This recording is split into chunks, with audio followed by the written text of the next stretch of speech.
제자들이 감람원이라 하는 산으로부터 예루살렘에 돌아오니 이 산은 예루살렘에서 가까워 안식일에 가기 알맞은 길이라.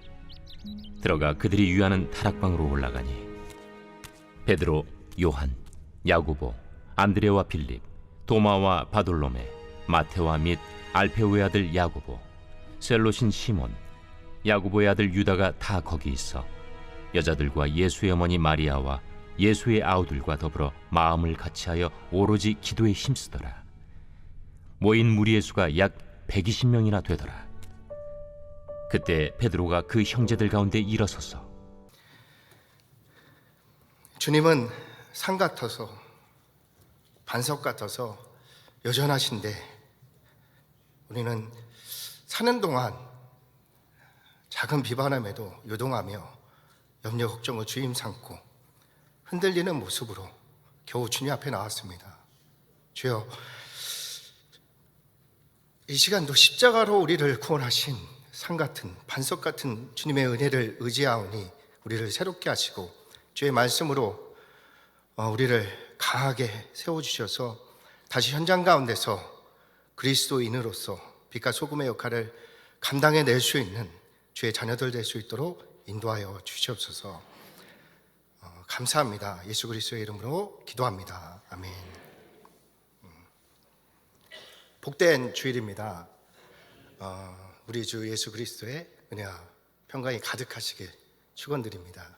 지난주에는 갈릴리에서 시작된 새로운 이야기를 성령의 권능을 중심으로 나누었었습니다.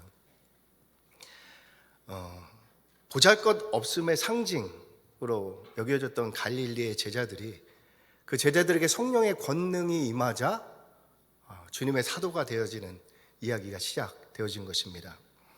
처염상정이라는 사자성어를 들어보셨습니까?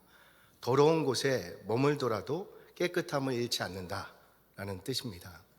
이 사자성어를 듣는 순간 저에게는 주님이 떠올랐습니다. 하나님은 제약된 세상과 함께 할 수 없는 거룩하신 분이십니다.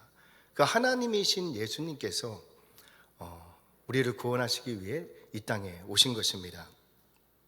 왜 그러셨습니까? 영광 가운데 계셨던 그 보좌에서 이 땅을 내려보니 제약된 세상에서 소망을 잃고 죽을 수밖에 없는 영혼들이 지옥 같은 세상 가운데서 살 길이 없음에 아우성거리는 모습이 보여진 것입니다.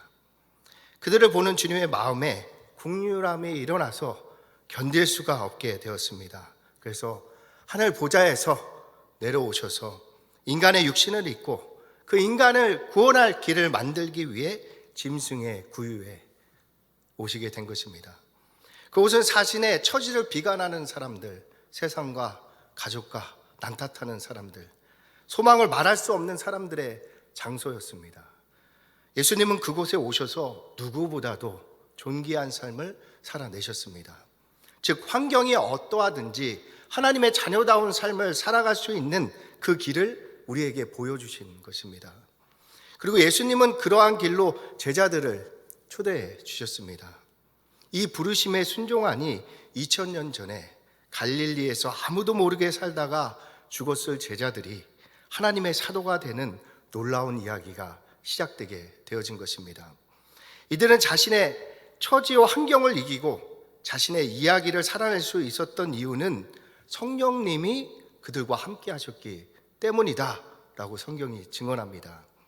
그래서 주님은 우리에게 성령을 받으라 말씀하시는 것입니다. 그래서 우리는 신앙생활을 할 때 성령 충만으로 해야 하는 것입니다.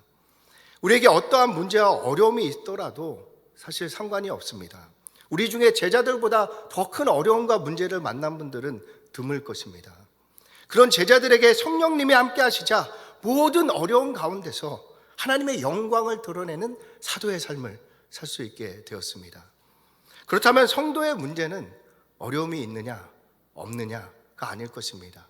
지금 나와 함께 하시는 성령님과 동행하느냐 그렇지 못하느냐가 되어지는 것입니다. 그러니 우리 안에 주어지는 성령의 감동을 훅 불어 끄면 안 된다 말씀드리고 싶습니다. 우리에게 성령의 감동이 어떠한 방식으로 들려지게 되어집니까? 우리에게 문제가 있더라도 지금 하나님이 나와 함께 하심을 믿는 것입니다. 우리에게 어려움이 있더라도 하나님이 복 주시는 내가 있으므로 현장이 잘 될 것이다. 우리에게 깨어짐이 있더라도 내가 먼저 손 내밀 때 화평케 되어질 것이다. 그러니 기도하자, 사랑하자, 용서하자 라는 감동이 우리에게 들려지는 것입니다. 우리가 이러한 감동에 순종할 때에 다른 이들은 소망을 말할 수 없는 현장에서라도 우리는 성령의 권능을 힘입어 사도들과 같이 새로운 이야기를 시작하게 되어질 것입니다.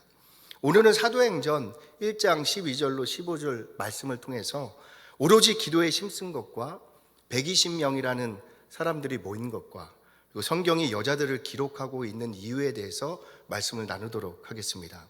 먼저 14절에 오로지 기도에 힘쓰더라 라는 말씀입니다. 예수님은 우리를 세상의 빛이다 라고 말씀하십니다. 때문에 예배당은 불교의 절과 같이 세상을 떠나 산에 지어지는 것이 아니고요, 사람들이 살고 있는 이 세상에 세워지게 되는 것입니다. 그래서 성도들은 이 세상의 한가운데서 세상의 길을 가는 것이 아니라 그리스도를 쫓아서 현장 가운데서 복음을 살아내는 삶을 살아가는 것입니다.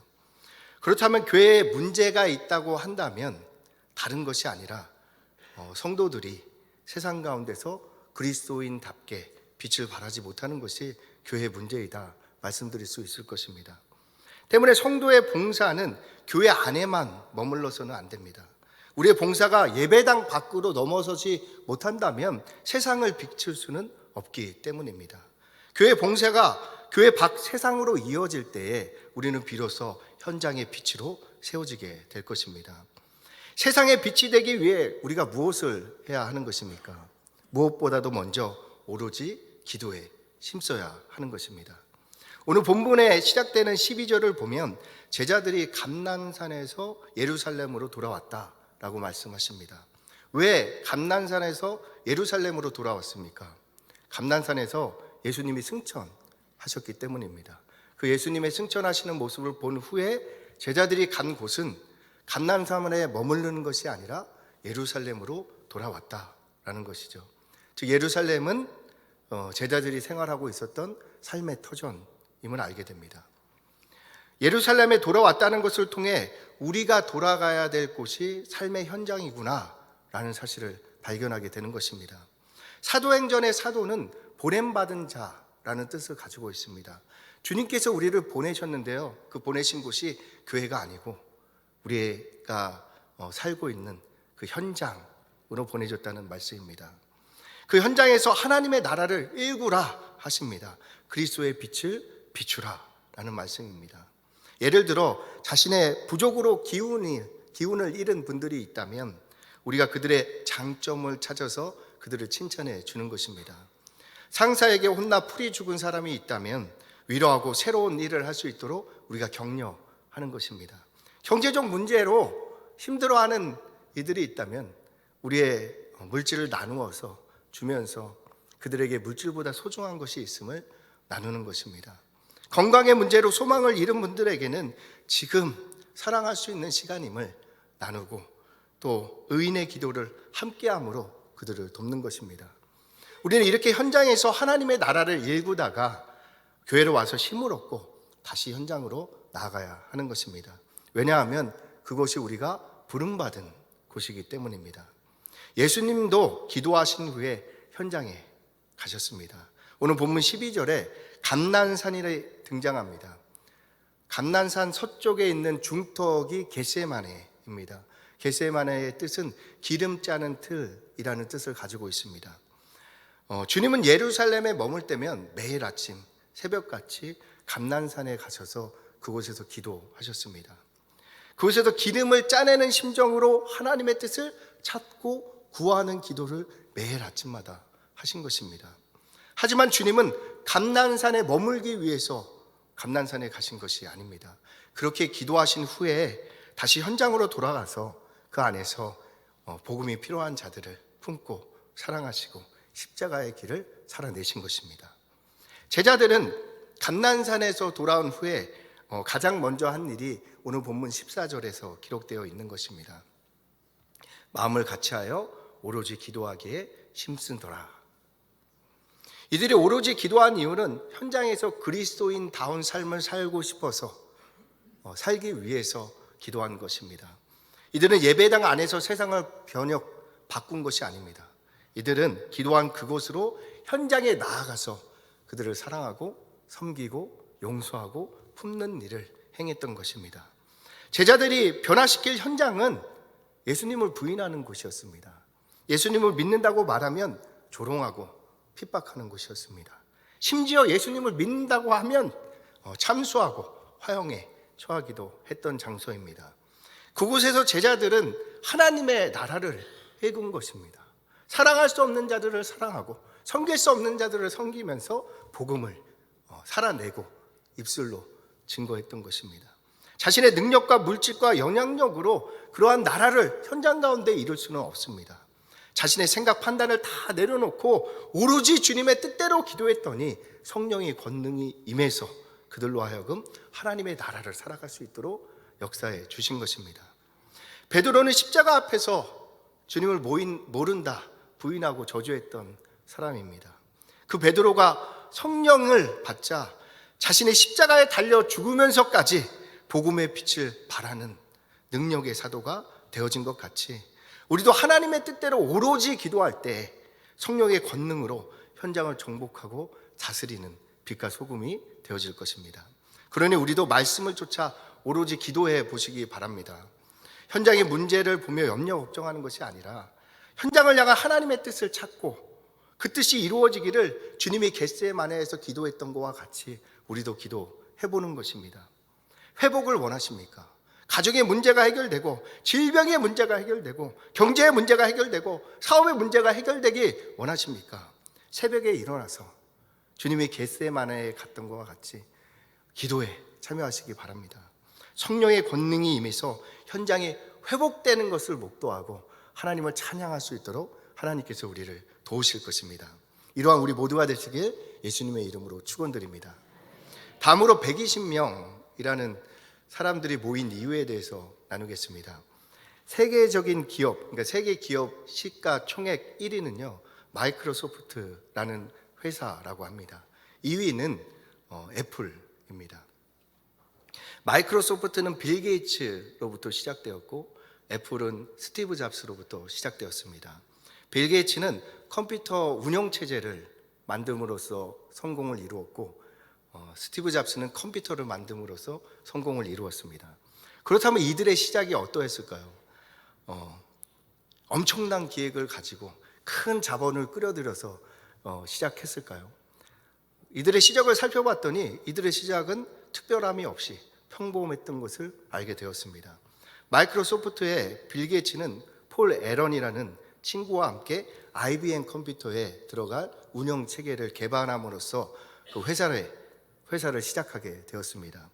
다른 직원들이 있는 것이 아닙니다. 두 사람이 마음을 합하여 같은 마음을 품자 마이크로소프트라는 세계 시총 1위의 기업이 시작되게 되어진 것입니다. 스티브 잡스는 스티브 워즈악이라는 친구와 함께 창업했습니다. 그들은 각자의 집에서 부품을 만들고요. 스티브 잡스의 차고에 모여서 그 부품을 조립함으로 컴퓨터를 만들었다고 합니다. 이들 역시 다른 직원이 있던 것이 아닙니다. 두 친구가 마음을 합하여 같은 마음을 품자 애플이라는 세계 시총 2위의 기업이 시작하게 되어진 것입니다. 모든 이야기는 언제나 우리의 일상으로부터 시작되어지고 또 우리 안에 뜻을 품을 때 시작됨을 알게 되어집니다. 이것이 우리가 매일의 삶을 진지하게 살아야 될 이유가 되는 것입니다. 때문에 말씀에 감동을 받는다는 것은 우리 자신이 미처 인식하지도 못한 채 우리의 삶이 새롭게 변화되는 전환점에 이를 수도 있다라는 말씀입니다. 오늘 본문 15절에서 마음을 같이하여 오로지 기도하기에 힘쓴 자리에 모인 사람의 수가 120명이나 되더라 이렇게 말씀을 하고 있습니다. 우리말 성경에는 120명 이나 해갖고 이나라는 조사가 붙어서 120명이 많은 것처럼 여겨집니다. 근데 원어를 보면 이나라는 조사가 없습니다. 그러면 어떻게 해석이 되느냐? 120명쯤 되더라 라는 해석이 됩니다. 당시 사람들에게 마땅히 볼 곳이 없었죠. 그래서 주말이면 예루살렘에 여기저기에서 사람들이 모여 있었을 것입니다. 그렇다면 120명이라는 수는 많은 수가 아니다. 역사의 변혁을 일으킬 만한 영향력 있는 숫자가 아니다 라고 말씀드릴 수 있는 것입니다. 그런데 그들이 한 마음으로 오로지 기도에 힘쓰는 순간 세계사를 뒤엎을 새 역사의 거대한 흐름이 오늘 본문의 120명으로부터 발언되게 되어진 것입니다. 하지만 예루살렘에 있었던 그 누구도 이들로부터 이러한 역사가 시작될 것을 알지 못했습니다. 어쩌면 그들의 부모도 형제도 그들 자신도 알지 못했을 것입니다. 찰스 스펄전이라는 영국의 위대한 설교자가 있습니다. 150년 전에 활동했던 목사님입니다. 당시는 차가 없던 시절이잖아요. 근데 이제 이 목사님이 설교할 때면 10,000명이 넘는 사람들이 항상 모여서 설교를 들었다고 합니다. 목사님은 이제 목사의 아들로 태어났습니다. 근데 사춘기 시절, 어린 시절에 좀 신앙의 회의가 찾아왔다고 합니다. 그래서 이제 고민하고 있을 때에 예배당에 예배드리기 위해서 왔는데 오셔야 될 목사님이 눈이 너무 많이 와서 못 오게 된 것입니다. 그래서 이제 예배당에 있던 성도분 중에 한 분이 단위에 올라와서 설교를 하게 되었습니다. 근데 그 성도분의 설교에 은혜를 받아서 스펄전 목사님의 마음에 뜨거운 불이 임하게 된 것입니다. 그 계기를 통해서 스펄전 목사님이 위대한 설교자가 되어졌다고 합니다. 모든 그리스도인이 찰스 스펄전 목사님과 같이 위대한 설교자가 되는 것은 아닐 것입니다. 하지만 위대한 설교자가 될지도 모르는 한 청년의 마음에 복음의 불을 지필 수 있는 그 한 성도님과 같은 역할은 우리가 할 수 있다라는 것이죠. 그때 우리도 스펄전 목사님과 같은 상을 받게 될 것이다 라고 성경이 우리에게 말씀하고 있습니다. 마태복음 10장입니다. 함께 읽겠습니다. 시작. 선지자의 이름으로 선지자를 영접하는 자는 선지자의 상을 받을 것이요 의인의 이름으로 의인을 영접하는 자는 의인의 상을 받을 것이요 또 누구든지 제자의 이름으로 이 작은 자 중 하나에게 냉수 한 그릇이라도 주는 자는 내가 진실로 너희에게 이르노니 그 사람이 결탄코 상을 잃지 아니하리라. 아멘. 마가다나방에서 기도하던 120명의 사람들은 많은 수가 아니었습니다. 또 그들의 대부분은 이름이 없던 무명의 사람들이었습니다.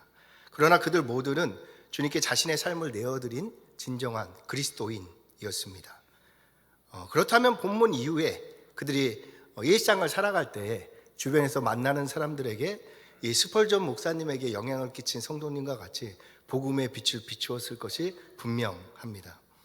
이 120명의 성도들이 만나는 사람 중에는 위대한 개혁가, 세계의 지도자, 혁명적인, 혁신적인 기업가들이 일어나지 않았겠습니까?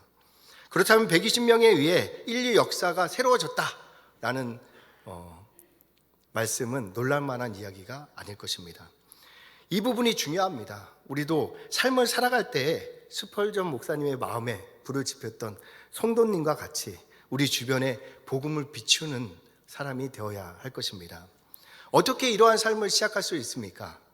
성령을 받을 때까지 기도하라 라는 말씀에 순종할 때 이러한 삶을 우리에게도 시작되어지는 것입니다. 본문의 120명도 자신의 생각, 자신의 방법을 다 내려놓고 주님의 말씀에 마음을 합하여 순종하자 세계사가 전환되는 역사의 일원으로 참여하게 되어졌습니다. 마찬가지입니다. 양문교회 성도 수가 이 지역에 영향을 끼칠 만한 수는 아닐 것입니다. 하지만 우리가 주님의 말씀에 순종해서 홍해와 같은 문제를 만날지라도 하나님의 구원을 기대하고 원수까지도 그리스도의 사랑으로 품을 때에 지역과 시대를 변화시킬 놀라운 역사가 이 예배당에 모인 여러분으로부터 시작되게 되어지는 것입니다. 이러한 역사에 참여하는 우리 모두가 되시길 축원드립니다. 마지막으로 여자들을 기록한 이유에 대해서 말씀을 살펴보겠습니다. 예수님을 쫓아 예루살렘까지 따라온 사람들 중에는 갈릴리로부터 오신 분들이 많았습니다. 본문의 기도에 힘쓴 여자들도 아마 이제 갈릴리로부터 쫓아온 여인들이었을 것입니다. 본문은 왜 여인들이 함께 했음을 기록하고 있습니까? 당시 사회는 남성 중심의 사회였습니다. 그래서 여자와 아이는 사람의 수에 포함되지 않았던 시절입니다. 그런데 성경이 그 여자분들을 말씀하고 기록하고 있는 것이죠. 오늘 기도하기 위해 모인 마가 다락방도 사도행전 12장 12절을 보면 마가라고 하는 요한의 어머니 마리아의 집이다 라고 어머니의 집이라고 이제 표현하고 있습니다. 주님은 이렇게 여자들에게 주목하고 있음을 우리에게 알려주고 계십니다. 본문을 보니 갈릴리에서 주님을 따라온 여인들은 주님의 말씀을 쫓아서 모인 120명과 함께 마음을 합해서 기도하고 있음을 알게 됩니다. 그렇다면 그 순간에 세상에 있던 다른 여인들은 어떠한 삶을 살고 있었겠습니까? 사람 수에 포함되지 않는 상황 속에서도요, 로마의 여인들의 치맛바람은 대단했다라고 말씀들을 합니다. 여인들의 사랑은 뜨거워서 자칫하면 잘못된 방향으로 흐를 수가 있습니다. 자녀를 향한 어머니의 사랑은 위대하지만 그 위대한 사랑 이면에는 치맛바람으로 불리는 잘못된 사건들이 우리에게 많이 들려지기도 합니다. 자녀를 좋은 대학에 보내기 위해서 상상할 수 없는 금액의 고액 가해를 시킵니다. 강남으로 모여들어서 파락꾼을 형성하고 그 지역의 집값을 올리고 부동산 투기를 합니다. 이를 잘못된 사랑으로 이제 나타나게 되는 것이죠. 요즘 남자들도 치장을 하지만 여자분들의 치장과는 비교할 수는 없습니다. 자신을 가꾸는데 굉장한 시간을 보냅니다. 그래서 병원 중에 피부과와 성형외과는 여전히 호황이라고 합니다. 이러한 여인들이 많을수록 문제가 생기는 일은 당연할지도 모르겠습니다. 본문의 여인들이 기도하는 순간도 마찬가지였습니다. 세상의 여자들은 이기심의 노예가 되어서 자기가 하고 싶은 대로 살고 있었던 시절입니다. 하지만 본문의 갈릴리 여인들은 그들과 달랐습니다. 이들은 배운 것도 가진 것도 없기에 자신을 치장하고 꾸밀 거리가 없습니다. 세상적으로 보면 할 수 있는 것이 아무것도 없는 하찮은 존재였습니다. 당시 이들은 사람 수에도 포함되지 않았습니다. 하지만 성경은 이 여인들에게 주목하고 있음을 우리에게 알리시는 것입니다. 요즘도 마찬가지입니다. 가정에서 평생을 수고하고 헌신한 주부들이 나이가 들면 할 수 있는 일이 없는 것 같이 여겨집니다. 또 세상이 급변하니 변화를 쫓아가는 일만으로도 버거운 상황입니다. 그래서 도태된 것 같고 또 세상과 가족 안에서도 쓸모없게 여겨질 때도 있습니다. 그런데 본문의 여인들이 주님과 마음을 같이하여 오로지 기도하는 순간 하나님이 이루실 새 역사 가운데로 참여하는 일원이 되어진 것입니다. 하나님 전능하십니다.